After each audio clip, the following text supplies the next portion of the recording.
Hello વિદ્યાર્થી મિત્રો, આજે આપણે ધોરણ 6 વિષય ગુજરાતીનું દ્વિતીય સત્રનું પેપરનું સોલ્યુશન લઈશું. એમાં પ્રશ્ન 1માં આમાં શું કહે છે, નીચે આપેલા દરેક પ્રશ્નના ઉત્તર માટે આપેલા વિકલ્પોમાંથી સાચો વિકલ્પ શોધીને લખો. ચલો, પહેલો છે, હા મેં સાચવીને ટેબલના ખાનામાં મૂક્યું છે. મીનાની આ વાક્યની પપ્પા પર શી અસર થઈ? તેનો જવાબ આવશે સી, તો કે પપ્પાને નિરાંત થઈ. બીજો, દુર્યોધનનો શંખનાદ સાંભળીને કોણ વિષાદગ્રસ્ત થઈ ગયું? તેનો જવાબ આવશે બી, તો કે પાંડવ. લઈશું એમાં શું કહે છે, નીચેના પ્રશ્નોના એક વાક્યમાં ઉત્તર લખો. એમાં ગમે તે 8 છે, એટલે કે 10 આપેલા છે, એમાંથી તમારે કોઈ પણ 8 લખવાના રહેશે. એક પ્રશ્ન 1 માર્ક્સનો રહેશે. ચલો, પહેલો છે, ઝરણાને ઘૂઘરા જેવા કેમ કહ્યા છે? બીજો, મિનીના પપ્પા ઓફિસ જતી વખતે શું ભૂલી ગયા? ત્રીજો, ચંદ્ર પરપોટાને ચૂંટલી શા માટે ભરે છે? ચોથો, અજવાળું ઉંફાળું કેમ થઈ ગયું? 5, શ્રીકૃષ્ણ અર્જુનને પોતાની શિબિર પર સાથી લઈ ગયા? 6, અપરાજય પાઠના લેખકનું નામ શું છે? 7, ઝવેરચંદ મેઘાણીનો જન્મ ક્યારે અને ક્યાં થયો હતો? 8, બહેનને ગમતા ફૂલ ભાઈ કેમ લાવી શકતો નથી?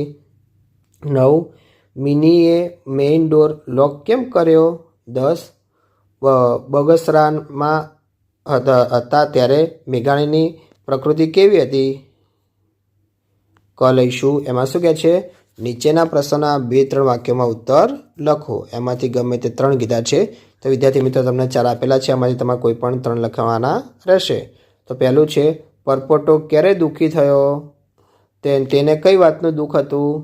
બીજો, અભિમન્યુના મૃત્યુના સમાચાર જાણી અર્જુન પર શી અસર થઈ? ત્રીજો, મેઘાણીએ પોતાનું વિલાપી નામ કેમ સ્વીકાર્યું? 4, મમ્મીનો ફોટો મળ્યા પછીની વાતોમાં પપ્પા મિનીને શું કહેતા હતા? હવે પ્રશ્ન બીજાનો લઈશું. એમાં શું કહે છે, કૌંસમાંથી યોગ્ય શબ્દ પસંદ કરી ખાલી જગ્યા પૂરો. ચલો, એમાં પહેલી છે, ઊભા થઈ પેન્ટ શર્ટના ખિસ્સા પણ ખાલી જગ્યા જોયા. તો કે આવશે ફંફોસી, તો કે ઢંઢોળી, તો આવશે ફંફોસી. બીજો, ચાંદો તો ઉગતા ખાલી જગ્યા હવાનો લાડુ જમે, તો કે પહેલાં આવશે, એટલે કે બીજા નંબરનું પહેલાં આવશે. ત્રીજો, નદી તો ચીસો પાડે પણ ખાલી જગ્યા કોણ? તો કે સાંભળે, તો સાંભળે આવશે, તો કે આવશે સાંભળે, એટલે કે બીજા નંબરનું. ચોથું, એ ડુંગરની બખોલો તેમના બાળપણના ખાલી જગ્યા હતા, તો આવશે સંગી, એટલે કે પહેલા નંબરનું સંગી આવશે. લઈશુંમાં શું કહે છે, નીચેના પ્રશ્નોના ઉત્તર લખો. એમાંથી ગમે તે 3 કીધા છે, એટલે કે તમને કુલ 4 આપેલા છે, એમાંથી તમારે કોઈ પણ 3 લખવાના રહેશે. તો એક પ્રશ્ન 3 માર્ક્સનો રહેશે. કુલ ટોટલ 9 છે, એટલા માટે. ચલો, પહેલું છે, ભાવનગર કોલેજમાં મેઘાણીનું નામ જન કરાજા કેવી રીતે પડ્યું? બીજો, અર્જુને શી પ્રતિજ્ઞા કરી, કેમ? ત્રીજો, બાપ દીકરી એકબીજાની કઈ બાબતથી કાળજી રાખતા? ચોથો, અભિમન્યુને ગુમાવ્યાની અસર યુધિષ્ઠિર અને ભીમ પર શી થઈ? લઈશું એમાં શું કહે છે, ટૂંક નોંધ લખો. એમાં છે એકલવીર અભિમન્યુ. ચલો, હવે પ્રશ્ન એમાં તમારે ટૂંક નોંધ લખી નાખવાના રહેશે વિદ્યાર્થી મિત્રો જાતે. હવે પ્રશ્ન ત્રીજાનો લઈશું. એમાં શું કહે છે, નીચે આપેલા શબ્દોમાંથી સમાનાર્થી શબ્દો લખો. એમાંથી ગમે તે 4 લખવાના છે, એટલે કે તમને 6 આપેલા છે, એમાંથી કોઈ પણ 4 લખવાના રહેશે. તો પહેલું છે બેચેની, બીજું મહેનતુ, ત્રીજું સમર્થ્ય, ચોથું મસલત, 5 જોર, છઠ્ઠું કઠિન. લઈશું એમાં શું કહે છે, નીચે આપેલા શબ્દોના વિરોધાર્થી શબ્દો લખો. એમાં પણ ગમે તે 4 કીધા છે, એટલે કે તમને 6 આપેલા છે, એમાંથી કોઈ પણ 4 લખવાના રહેશે. તમારે પહેલું છે અનુકૂળ, બીજું સૂકું, ત્રીજું આશીર્વાદ, ચોથું ઉત્તમ, 5મું સગવડ અને છઠ્ઠું ઉગવું. લઈશું એમાં શું કહે છે, નીચે આપેલા શબ્દોની સાચી જોડણી લખો. એમાં પણ ગમે તે 4 કીધી છે, એટલે કે 6 આપેલા છે, એમાંથી તમારે કોઈ પણ 4 લખવાની રહેશે. ચલો, એમાં પહેલી છે મિજાજ, બીજી ઉપનામ, ત્રીજી વિચિત્ર, ચોથું ધર્મગુરુ, 5 મૃત્યુ અને છઠ્ઠું વિનાશ. લઈશું એમાં શું કહે છે, નીચે આપેલા શબ્દ સમૂહ માટે એક શબ્દ લખો. એમાં પણ ગમે તે 2 કીધા છે, એટલે કે તમને 3 આપેલા છે, એમાંથી તમારે કોઈ પણ 2 લખવાના રહેશે. ચલો, પહેલું છે લશ્કરી સૈનિકોને રોકવા માટેની જગ્યા.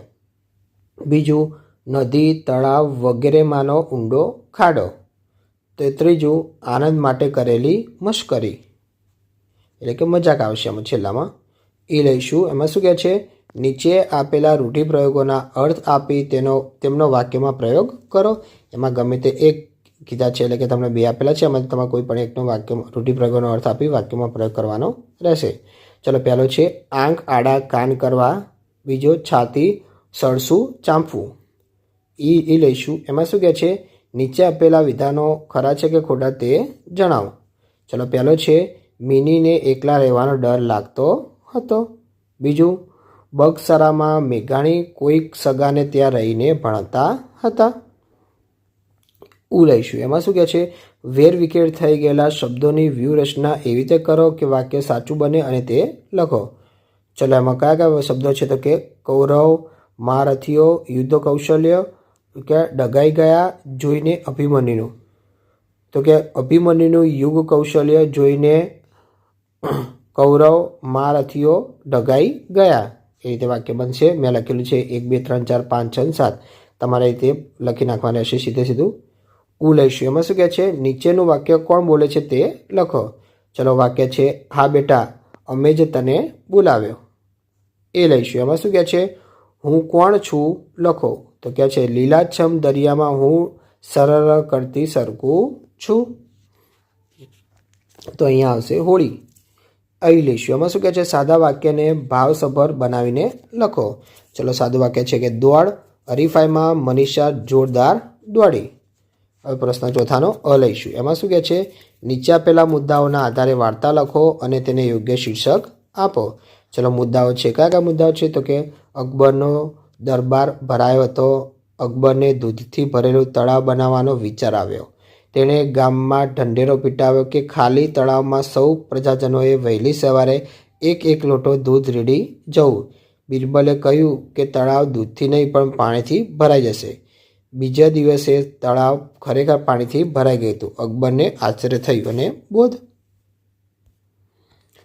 લઈશું. એમાં શું કહે છે?